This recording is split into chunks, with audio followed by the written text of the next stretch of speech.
तो अब 24 में ये सीट जो है, लालू, नीतीश, तेजस्वी सब बैठकर पहले कह दिए हैं कि किशनगंज सीट कांग्रेस को दे दिए, पहले फाइनल डन कांग्रेस का, कोई उसमें कोई रोक नहीं, कोई सोच नहीं, कोई विचार नहीं। वैसे सबसे ज्यादा नुकसान किसी को पहुंचाएंगे तो वो कांग्रेस को सबसे ज्यादा। असदुद्दीन ओवैसी की छवि बीजेपी के बी टीम के रूप में होती है।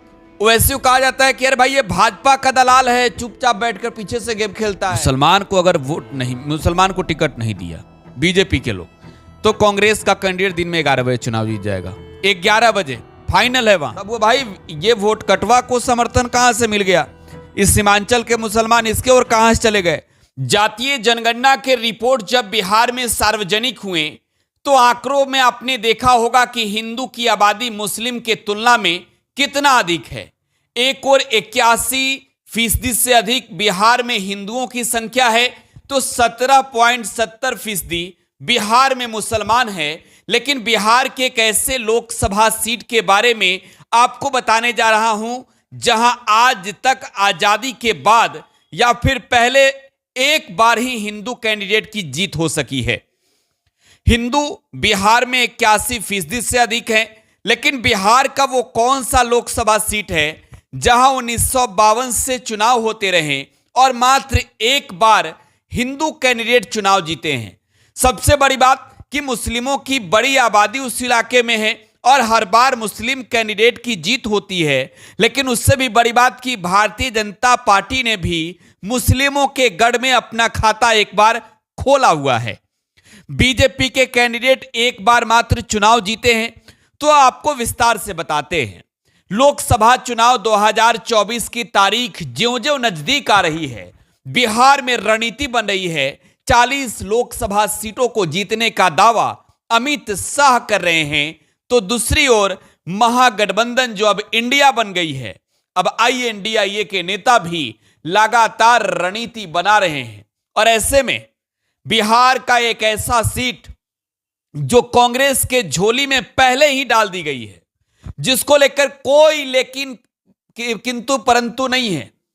कांग्रेस ने जितनी डिमांड की पता ना उतनी सीटें मिलेगी या नहीं कांग्रेस को, लेकिन वो एक ऐसा सीट है जो कांग्रेस के झोली में डला हुआ है, जहां आरजेडी भी एक बार चुनाव जीती, जहां कांग्रेस का गढ़ रहा, जहां एक बार मात्र हिंदू कैंडिडेट की जीत हुई, जिस लोकसभा क्षेत्र से बीजेपी ने आज तक मात्र एक बार जीत हासिल किया। बिहार के उस लोकसभा सीट के बारे में विस्तार से चर्चा करने जा रहे हैं। तो हां, आज बात करेंगे किशनगंज लोकसभा सीट की। किशनगंज लोकसभा क्षेत्र जहां मुस्लिमों की आबादी सबसे अधिक है। बिहार में मुसलमानों की आबादी 17% है, लेकिन अकेले किशनगंज की बात करें तो किशनगंज में आबादी 85% है।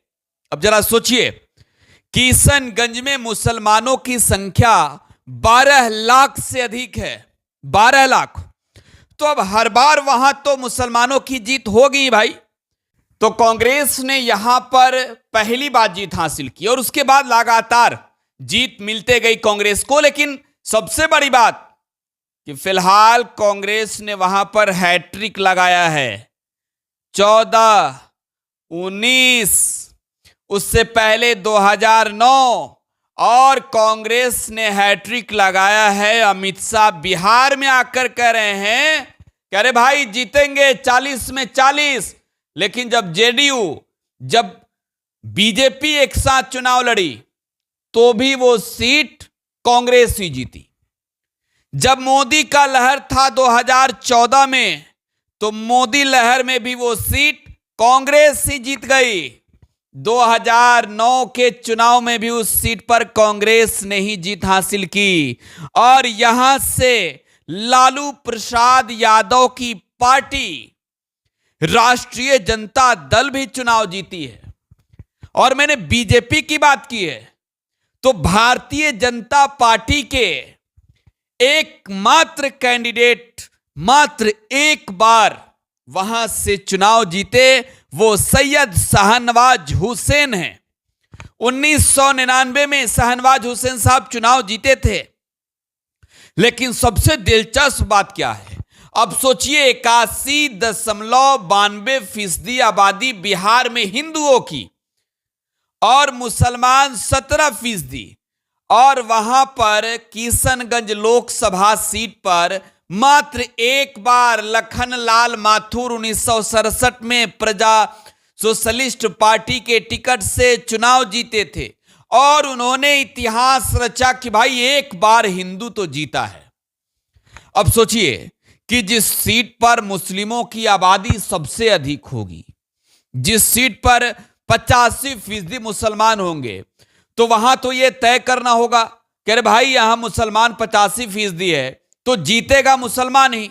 अब 19 में यहां पर नीतीश और मोदी की गठजोड़ थी, फिर भी जावेद अख्तर चुनाव जीत गए। अरे कांग्रेस ने एक सीट जीती ना, 39 सीट जीते थे एनडीए के लोग, एक सीट कांग्रेस जीत कर गई बिहार से, और बिहार का एक सांसद मोदी को रोका था बिहार में, मात्र एक सांसद। तो खैर अब इससे आगे तो अब 24 में यह सीट जो है लालू, नीतीश, तेजस्वी सब बैठकर पहले कह दिए हैं कि किशनगंज सीट कांग्रेस को दे दिए, पहले फाइनल डन कांग्रेस का, कोई उसमें कोई रोक नहीं, कोई सोच नहीं, कोई विचार नहीं। कांग्रेस कह रही है कि हमको 10 सीट चाहिए, 10 सीट, 25% हिस्सेदारी चाहिए। 25 चौका 100 है, आप लोग बांट लीजिए। 25 में 10 सीट मांग रही है कांग्रेस। अब 10 मिले चाहे ना मिले, लेकिन एक सीट किशनगंज फाइनल है, वो पहले झोली में डाल दिया गया है। बहुत सारे सीट पर डिमांड है। अब मोदी जी की प्लानिंग है कि भाई यहां मुस्लिम कैंडिडेट लड़ाएंगे। अब देखिए यहां पर नीतीश हो गए हैं 7, लालू हो गए हैं 7, कांग्रेस हो गई है 7, लेफ्ट की पार्टियां हो गई है 7, लेकिन ओवैसी 7 नहीं है। ओवैसी असदुद्दीन ओवैसी और उनकी पार्टी AIMIM इंडिया मजलिस इत्तेहादुल जो ऐसी की पार्टी है, वो सीमांचल के इलाकों में बड़ी रणनीति के तहत काम कर रही है। वैसे पूरा जाल बिछाए हैं सीमांचल में कि भाई सीमांचल में 5 सीट जिताकर भेजे थे विधानसभा में, 4 गो तोड़ लिए तेजस्वी जी, लालू जी का रणनीति 4 गो तोड़ लिया। लेकिन इस बार जो सीमांचल में अररिया है, किशनगंज है, पूर्णिया है, इसमें तो हमको चाहिए, यहां हम लड़ेंगे। तो ओवैसी की रणनीति है, ओवैसी सबसे ज्यादा नुकसान किसी को पहुंचाएंगे तो वो कांग्रेस को सबसे ज्यादा। और यही वजह है कि असदुद्दीन ओवैसी की छवि बीजेपी के बी टीम के रूप में होती है। ओवैसी को कहा जाता है कि यार भाई ये भाजपा का दलाल है, चुपचाप बैठकर पीछे से गेम खेलता है, सेट है। और ओवैसी बिहार में आकर कांग्रेस की किस्मत खराब करेगी। लेकिन बिहार में चाहे कॉन्फिडेंस जितना हो, लालू जी को, नीतीश जी को, तेजस्वी जी को, बीजेपी के सम्राट चौधरी को, सुशील मोदी को, शाहनवाज हुसैन को, लेकिन एक कॉन्फिडेंस एक बंदे को सबसे अधिक है, कांग्रेस के नेता को, कि बिहार में किशनगंज हम जीतेंगे, ओवैसी चाहे जो कर ले। मुसलमान को अगर वोट नहीं, मुसलमान को टिकट नहीं दिया बीजेपी के लोग, तो कांग्रेस का कैंडिडेट दिन में 11 बजे चुनाव जीत जाएगा। 11 बजे फाइनल है, वहां 11 बजे चुनाव जीत जाएगा। और ओवैसी वहां आ गए तो थोड़ा खेल होगा 12 बजे। ओवैसी बिहार में वोट कटवा थे, लेकिन 5 गो विधायक जिताकर जब असदुद्दीन ओवैसी ने भेजा विधानसभा के अंदर, तब वो भाई ये वोट कटवा को समर्थन कहां से मिल गया, इस सीमांचल के मुसलमान इसके और कहां से चले गए। तो इस बार रणनीति जब बनाएंगे कांग्रेस के लोग बैठकर, नीतीश जी, लालू जी, तेजस्वी जी, राहुल गांधी, तब ये देखेंगे कि भाई कांग्रेस को मुश्किल में डालने के लिए ओवैसी आ रहा है, हैदराबाद से ओवैसी बिहार आ रहा है, सीमांचल में किशनगंज के रास्ते इन करेगा और किशनगंज में ही रोक देना है, किशनगंज ही हराएंगे। अब अमित शाह भी बिहार आ रहे हैं, बिहार में आकर अमित शाह पूरा फुल प्लानिंग बनाएंगे कि लड़ना है, जीतना है, बिहार में 40 जीतना है, 40 में 40 फाइनल है। तो अमित शाह का रणनीति क्या होगा? बीजेपी का बड़ा मास्टर स्ट्रोक है, लेकिन वहां पर अमित शाह की रणनीति है कि 1967 वाला इतिहास को दोबारा दोहरा देते हैं। 67 में लखनलाल कपूर चुनाव जीते, तो हम कहे नहीं इसमें जो हिंदुओं की आबादी है वो तुमको मिलेगा, लेकिन मुसलमान ही लड़ाना होगा। बीजेपी के कट्टर विरोधी मुसलमान हैं, कट्टर विरोधी। और बिहार के सीमांचल में तो ऐसे भी सिक्का नहीं चलने वाला है। तो बिहार की इस लोकसभा सीट में हिंदुओं की आबादी बहुत कम है, बहुत कम।